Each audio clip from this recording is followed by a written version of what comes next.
Why the breathalyzer test can be a scam. We all know that breathalyzer tests are used in every single police department across the country to gather evidence to try to convict someone of driving while intoxicated. The reality of it is many law enforcement agencies have used the breathalyzer test as what they see as kind of indisputable, comprehensive evidence to be able to establish a conviction against someone by trying to show that they're a .08 or higher at the time that they were driving. The problem with it is there is a growing body of evidence out there to suggest that breathalyzers are not quite as reliable of a tool as everyone thinks they are in determining whether someone is intoxicated. And let me read you some exact language from a New York Times article that came out. This was a pretty big investigation that the New York Times did nationwide into this concept of breathalyzers and whether or not they're reliable. The machines are sensitive scientific instruments, and in many cases, they haven't been properly calibrated, yielding results that were at times 40% too high. In fact, maintaining machines is up to the police departments, and sometimes they have shoddy standards and lack expertise. In some cities, lab officials have used stale or home-brewed chemical solutions that have warped breath test results. Now, this is from the New York Times. This is not something a defense attorney came up with, and I'm going to give you some specific examples of how systemic this problem really is. So what are some specific evidence here that we can point to show that breath tests may be a scam? Well, the first thing I want you to think about is breathalyzers are inherently unreliable from the standpoint that we don't really know how they work. In many ways, you can go look at whether it's the Intoxilyzer, whether you look at CMI, which is one of the actual manufacturers of the Intoxilyzer. Here's the thing. They will not sell these particular breath test machines to the public. They won't sell them to it. They'll sell them to the government, but they won't sell it to the public. So what does that do? This prevents defense lawyers from being able to take these and inspect those actual machines to determine exactly how they work to make sure that there are no flaws built into the coding in terms of making these calculations. The manufacturer's secrecy has left states to decide how to test the machines and to be able to basically use them for themselves and maintain them according to those particular specifications from the manufacturer. So many states are finding breathalyzers are not even actually as trustworthy as they thought they were when they bought them from the manufacturers. Let me give you some examples. The Vermont Toxicology Lab rated CMI's Intoxilyzer 8000 as unsatisfactory in that nearly every test that they had used with that particular machine was inaccurate. When the state of Florida adopted the machine, it was short-circuited and even started to smoke. So as a result of that, CMI showed up to fix the problems by drilling small holes into the exhaust valves on the machine. And what ended up happening? Supposedly that fixed the problem. But once you ended up having all these machines in place that were unreliable, Florida judges threw it out. Think about this for a second.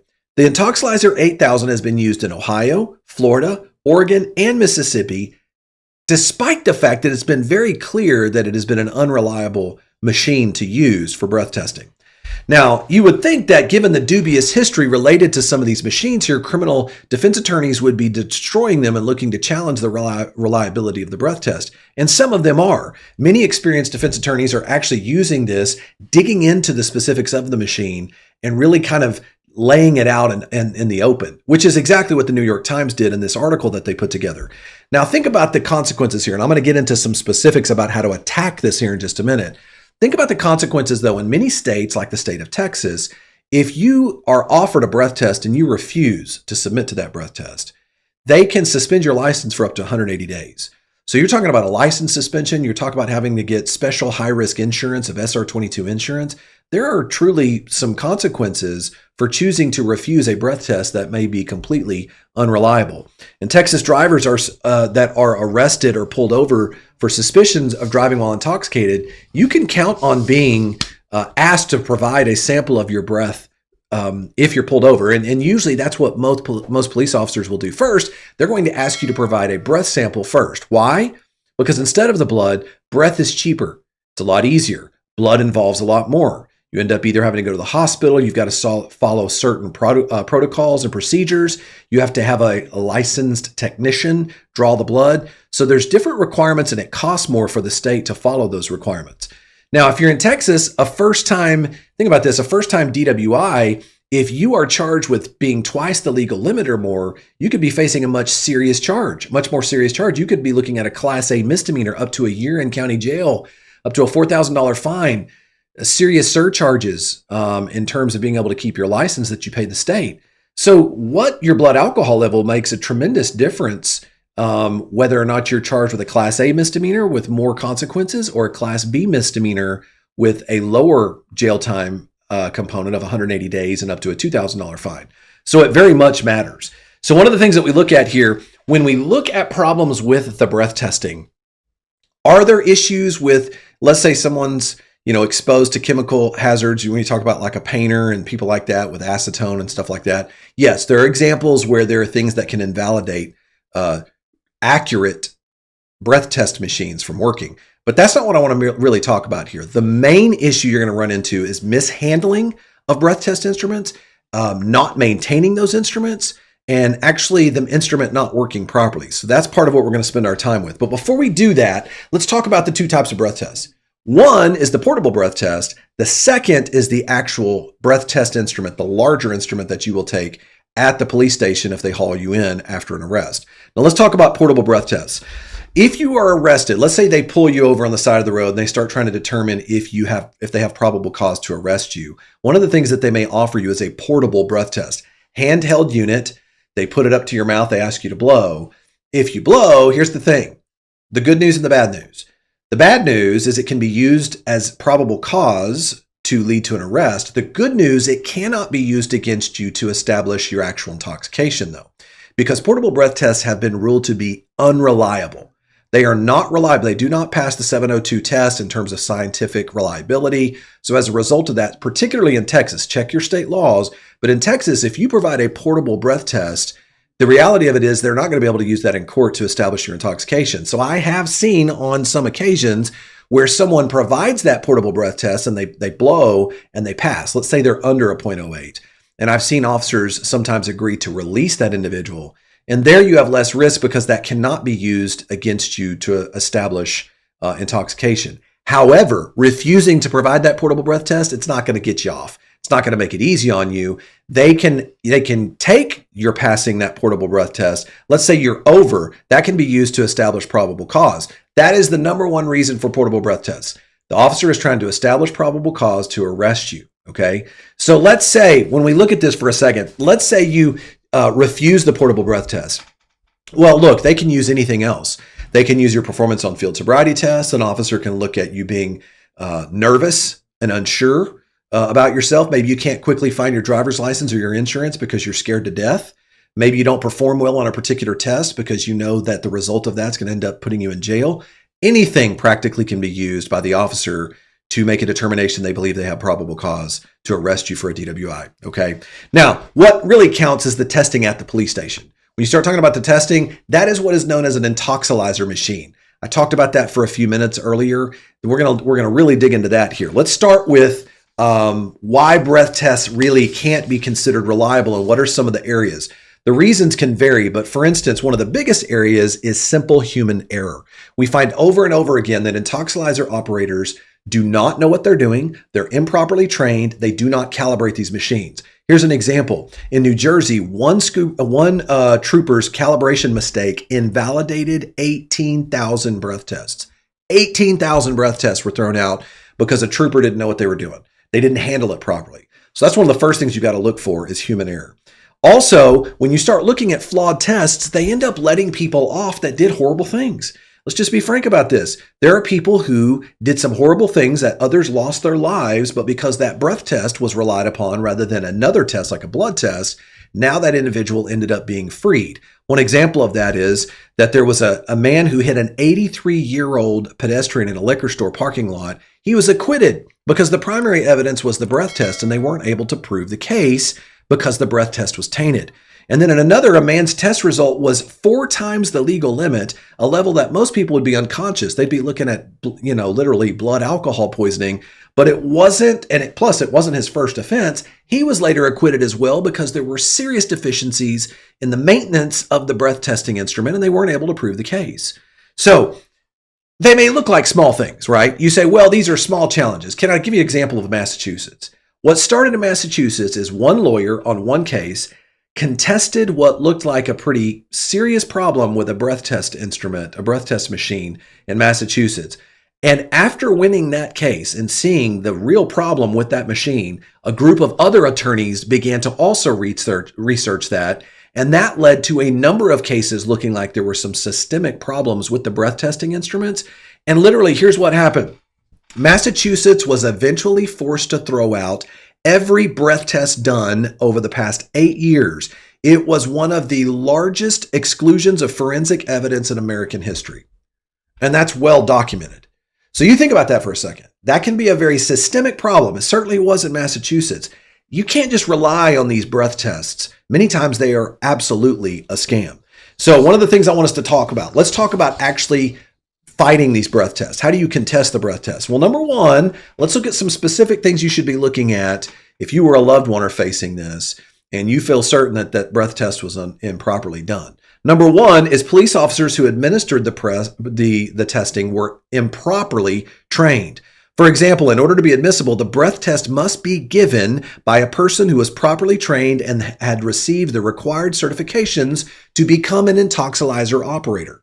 So you first want to check to make sure that the person administering the test actually knows what they're doing and they were certified to do so. You can't just be anyone who does it. Number two, the breathalyzer itself must have been stored at an appropriate temperature. We've seen cases where a breathalyzer was stored in the heat, in the middle of summer somewhere, and that threw off the entire calibration of the entire machine, and that can invalidate it.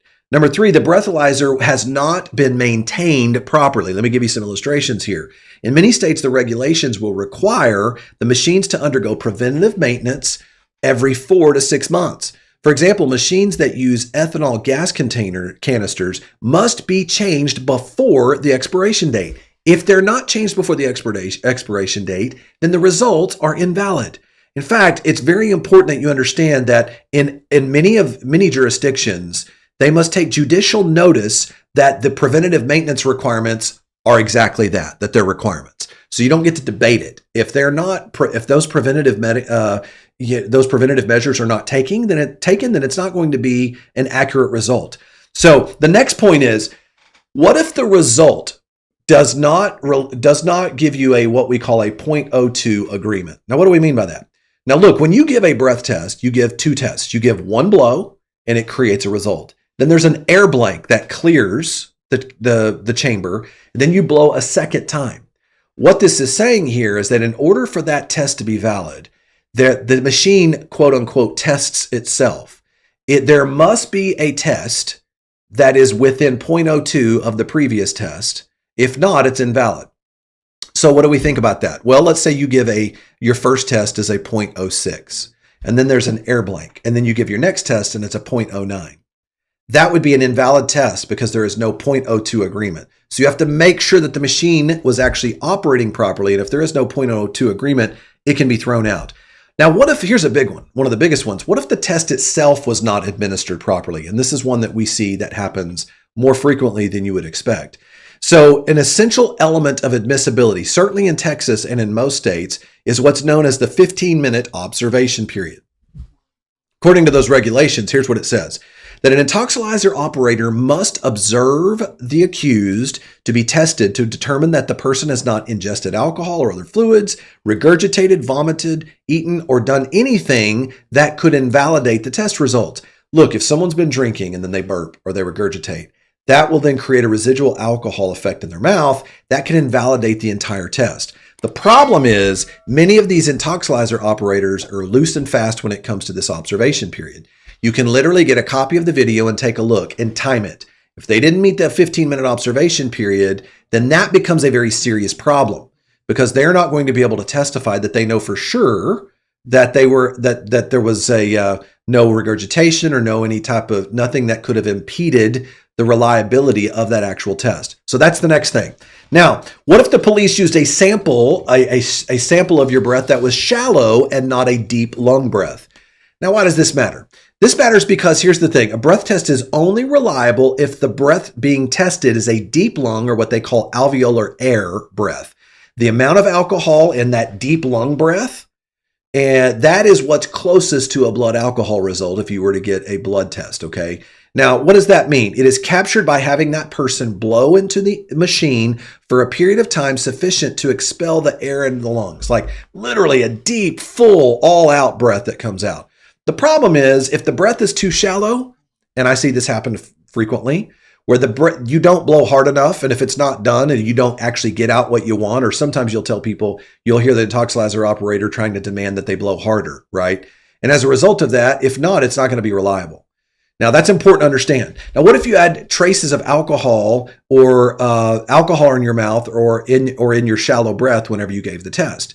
Now, why does this matter? Look, we talked about the 15-minute observation period already, but as a tip, any good DWI lawyer, when they're actually cross-examining an Intoxibilizer operator, look, most of the more modern tests out there provide what's called a slope detector, which can help determine whether or not you're blowing hard enough in order for it to be able to register that deep lung air. The problem is most of these Intoxibilizer operators are not trained well.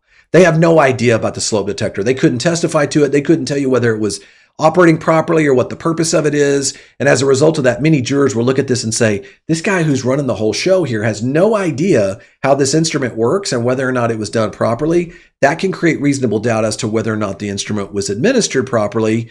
The test was administered properly because the guy running it has no idea about it because he wasn't properly trained. Okay. Now, the next thing is what's known as radio frequency interference.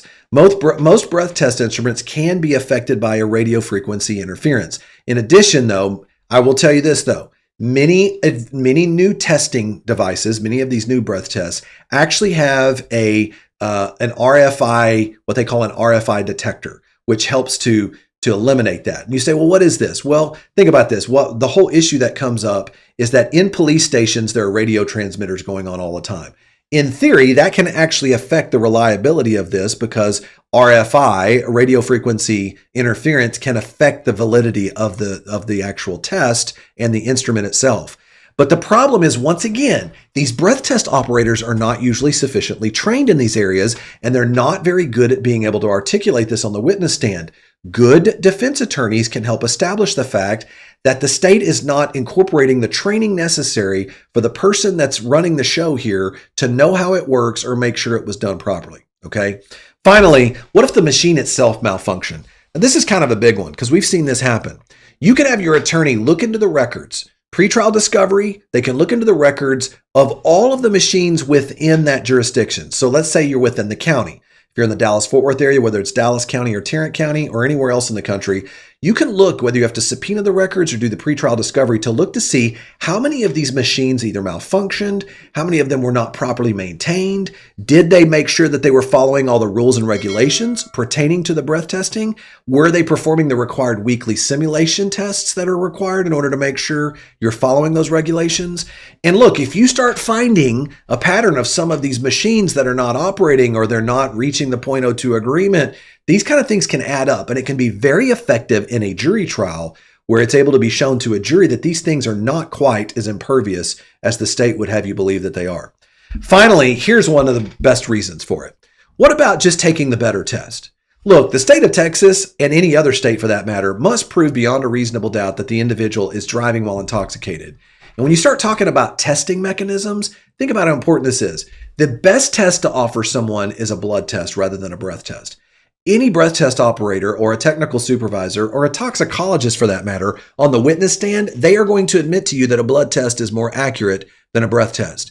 And the number one reason, you can ask them, if it's accurate, why didn't we offer the blood? You know what they're going to tell you almost always? Well, it's more economically feasible. It's cheaper for us to offer the breath test, even though it's not as reliable. In an environment of having to prove the case beyond a reasonable doubt, that can make a big difference. The state is choosing to use the less reliable means to convict people for the crime of DWI. Finally, what if you have a breath test result that comes back and you're three times the legal limit, and yet you know you weren't that intoxicated, or you know that you look at the video and you can tell very clearly this individual does not appear to be that intoxicated? I want to remind you, when someone has extreme intoxication, 2 or 3 times the legal limit, let me share with you some of the normal, expected toxicologists would testify to expectations of how someone would appear and what those symptoms would be. You would have things like blurred vision. You would have slurred speech, loss of balance, severely impaired judgment, extremely slow reaction times, nausea, vomiting, difficulty focusing. Now, what if the individual being charged doesn't display any of these? What if you don't see any of it? What if in fact it looks like they've got their act together? Here's the thing. It could be a good indicator that there may have been a problem with that breath test. And remember what the New York Times said, that some of the testing that's been done and the research that's been done here has shown that some of these breath test results are as much as 40% higher than what was actually accurate under the circumstances. So this becomes critical that if you are a loved one or anyone you know, this is a big issue here to make sure if someone was subjected to a breath test, you need to look deep. Don't just assume that whatever was done here is accurate. Look behind the scenes here. Look at the records. Find out if it was actually done. This article by the New York Times really kind of blew things open to help people understand breath testing is sometimes a scam. Thanks for joining us here today. I'll see you on our next video.